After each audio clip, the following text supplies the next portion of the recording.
Ibig sabihin, hindi lang yung nararanasan natin ngayon, hindi lang ngayon yan, hindi yan bago.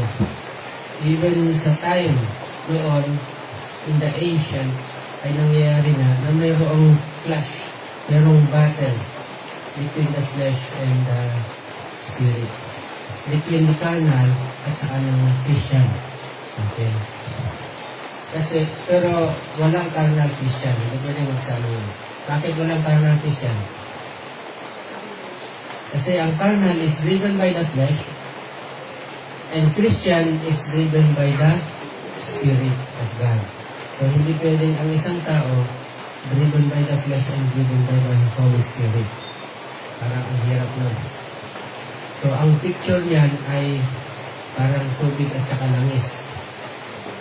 Pinakuluan mo na, hindi pa rin sila nagsasama. Nakahiwalay pa rin yung langis. Nakalutang pa rin yung langis. Kaya pwede mong salain. Di ba yung mga naglilinis ng paglatakan ng oil spill sa dagat? Naglilinis sila yung oil kasi may nilalagay sila ng absorb sa oil. Kasi nakalutang lang yung oil. Hindi siya nag-mix sa tubig. Kaya ang isang carnal, ang isang Christian, hindi siya pwedeng maging carnal. It's either you are carnal or you are a Christian. So, mamili tayo. Carnal or Christian. Ang carnal, wala problema, sundin mo lang kung anong dinidikta ng laman. Pero pag Christian ka, yan yung battle. Yan yung battle. Bakit? Kung paano ang Panginoong Jesus ay gustong patayin ni King Herod, ganun din ang isang Christian, yung the spiritual, gustong isuppress ng carnal. Kaya huwag kang magtaka kung bakit nung naging Kristiyano ka, parang mas lalong lumalim, mas lalong bumigat ang mga nangyayari sa iyong buhay. Bumigat siya, oo, pero may katulong ka na ngayon.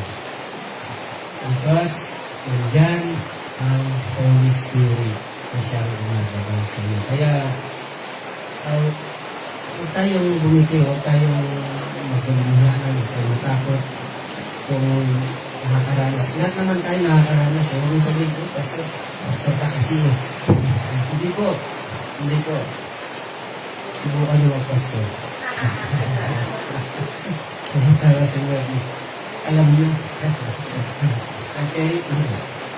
Alam pa natin. Kaya asa lang, pagpatuloy na natin, lalo na ngayon, na nandyan na, halos nandyan na lahat ng sinyalas ng muling pagbabalik ng Panginoon Jesus. Pag-aaral natin yun hanggang sa Matthew chapter 24, pag-aaralan natin yun. Matthew chapter 24, nandyan yung mga signs, sasabihin ng Panginoon Jesus, yung signs ng kanyang muling pagbabalik. Okay? Pero nasa Matthew chapter 2, tama tayo. Okay.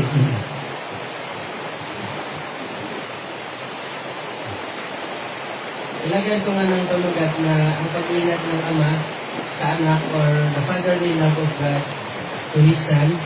Verse 13, bakit? Okay, tingnan natin verse 13.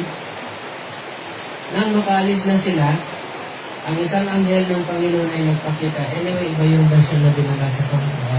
Magandang balita kasi ito. Nang makaalis na sila, ang isang anghel ng Panginoon ay nagpakita kay Jose sa panaginip na nagsasabi, "Lumangon ka at dalhin mo ang sanggol at ang kanyang ina at tumakas kayo patungo sa Ehipto. Manatili kayo roon hanggang sabihin ko sa iyo, sapagkat hahanapin ni Herodes ang sanggol upang siya ay patayin." Take note yung word na ang sanggol. And then sa verse baba ng verse 13 pa rin, no? Nandiyan ulit yung ang sanggol. And then verse 14, kaya siya ay bumangon at dinala ang sanggol at ang ina nito ng gabing iyon at pumunta sila sa Ehipto. Take note again, verse 14, ang sanggol. Pero dito kasi wala. Kaya alam niyo na kung bakit ito ang ginamit ko.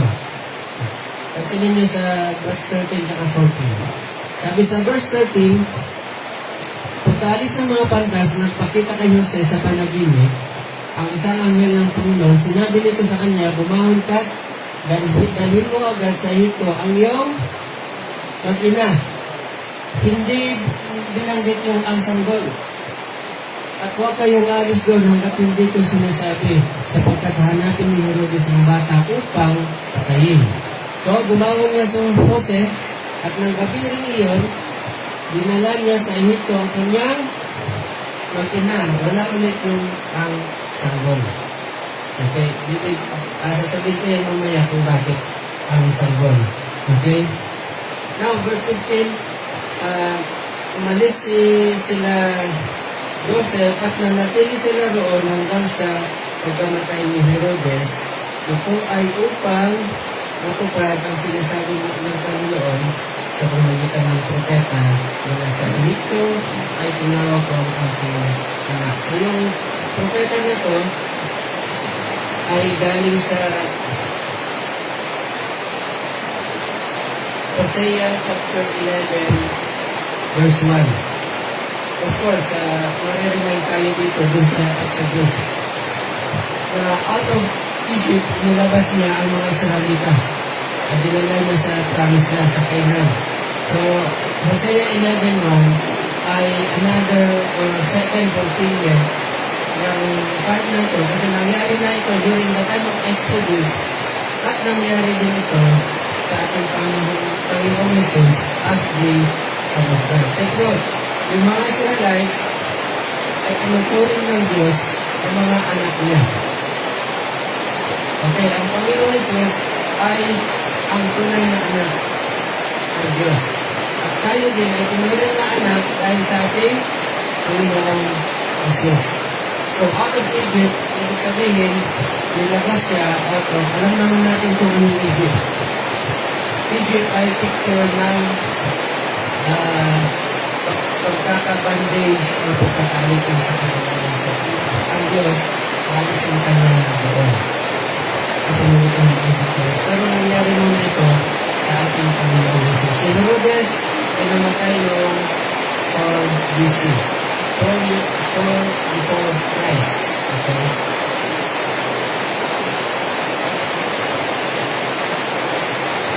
Nangalaman, verse 16.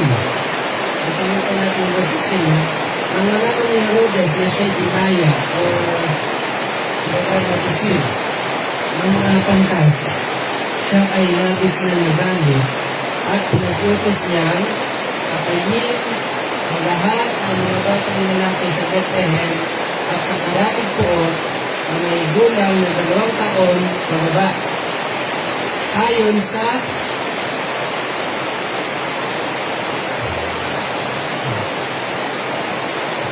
niyang patay ng lahat ng mga batang lalaki sa Bethlehem at sa karatig poon, hindi lang sa Bethlehem, pati sa karatig poon. Sa palibot na ito, panigurado na natsambahan niya. Kasi hindi niya alam eksakto kung nasaan. So, ano to? Panigurado lang. And then,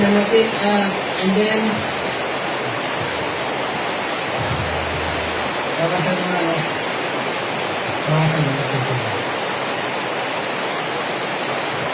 Okay.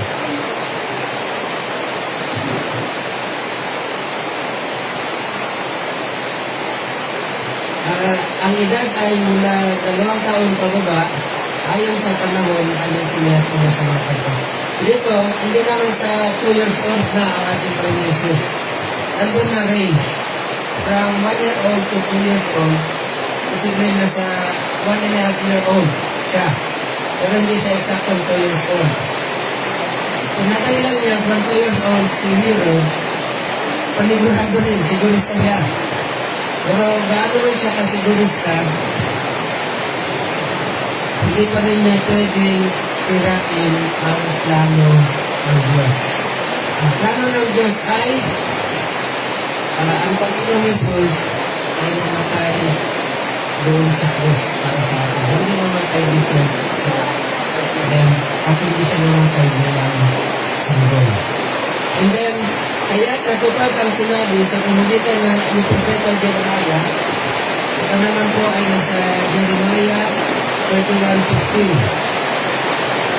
Sabi diyan, isang pilit ang narinig sa Rama, manangis at malakas na nagboy, tinatangis ni Raquel ang kanyang mga anak, ayaw niyang paaliw sapagkat wala na edad. Itong Jeremiah na ito ay pananangis ng mga nanay, pananangis ng mga kababaihan sa kanilang asawa dahil ito yung time na kung saan ang mga Babylonians ay dinala ang mga taga-Juda sa Babylonia. Kaya nagtulakan sila kasi wala na kanilang mga anak. At yung fulfillment, yung verb na ito ay na-fulfill din dito sa ating Panginoong Jesus. At kung saan, nagkaroon ng matinding iyakan din sa Jerusalem. Si Raquel ay simbolo ng bagaman ang anak ni Raquel ay si Joseph at si Benjamin, pero simbolo siya, si Raquel ay pinipicture na yung buong Israel, ang lahat ng mga Israelites.